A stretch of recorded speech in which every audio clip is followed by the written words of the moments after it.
Lehengo narrauten matxa bat, eusketak hilentarra dantzan, torre, nire azuzela irakaslia seguro badakezula zen. Ez que nago desesperatu, nire lagun, 2 urtekin, denbora guztien, ez du mantza, ez da beti limite horiek bilatzen ari zizkiola. Ez dakela ditzen ni nola hartu, eta erraten zen. Jo, eta orduan 8 urte junikan, ze, gana 8 urte junik kake behar den buruti beki. Nizan nago desesperatu, nire 2 urteko mokosa hori. Eta ez dakin nola reakzionatu zer egin, ez, bere txikiakin. Guraso nazten dugu kasurik ez egitea autoridaderik ez izan eta etorkizunen desastre bat izateak indena. Esara kontrolatzen dugu bat, 2 urteko aurkiki batek kasurik ez egitea normala dela, igual ondagoen.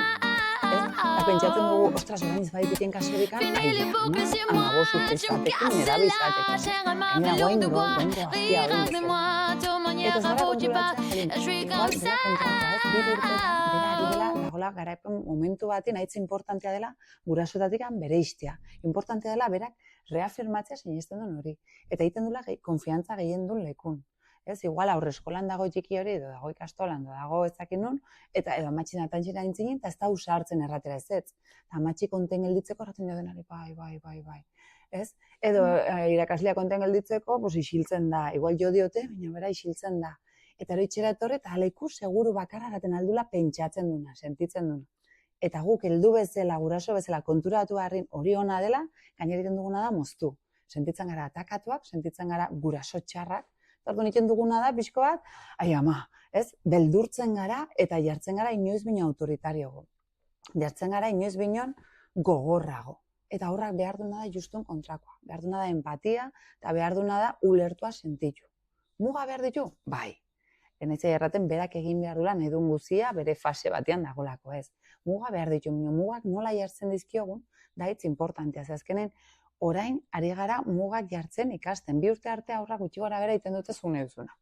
Ez? Bueno, gehiago gutxi golo, gehiago gutxi goia, moldatzeko errexea dire. Azten direlikan beraiek nahi duten erraten, gurasoak hasi behar gara trebatzen, beraierin muga jartzen. Eta hortako behar dugu adosten ikasi. Orduan, 2 urtetan ikasten dugun guzia, gero 5 urtetan asko zerrexeago izango da. Ze hor, hasi beharko da, bera lagunakin mugak jartzen. Eta itxin praktikatu balima du, lagunakin errexeago ingo du. Eta itxera etorriko da, kontengo zainen frustratu etorriko. Eta gauza, bera, 5 urtetan praktikatu balima du gehiago, eta bere frustrazio txiki horietan, bere gatazka txiki horietan akonpainatu balima diogu, haietzen delikan 14 urtetara, errexeago ingo du bere lagunekin. Ze orduan, zailago izango dago indikan lagunei muga jartzea.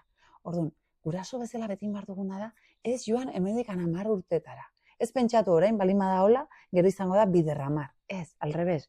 Pentsatu behar duguna da, orain balima dut problema txiki bat, edo erronka txiki bat, ez, zailtasun txiki hori, nola iten aldeot aurre. Ze, hau, moldatzeko duten moduak, emango dizkit pistak, eta bide bat aitzona nera bezarorako. Edo 8 urtetako, edo 5 urtetako. Orduan, importantea. Aztu gure beldur guziak, eta ikusi egiten aurre egiten ari den hori. Eta ez bali badakigu nola jokatu, haitz importantea, galdetu. Galdetu familiako bateri, lagun bateri, profesional bateri, ez du inporta, irakasle bateri, nahi duzuenari. Nionez galditu zuen beldurran trabatua. Galdetu norbaiteri, eta horreri esker lortuko duzu egoera bertzen leku batetik ikustea, eta jokatzeko modu berriak bilatzea.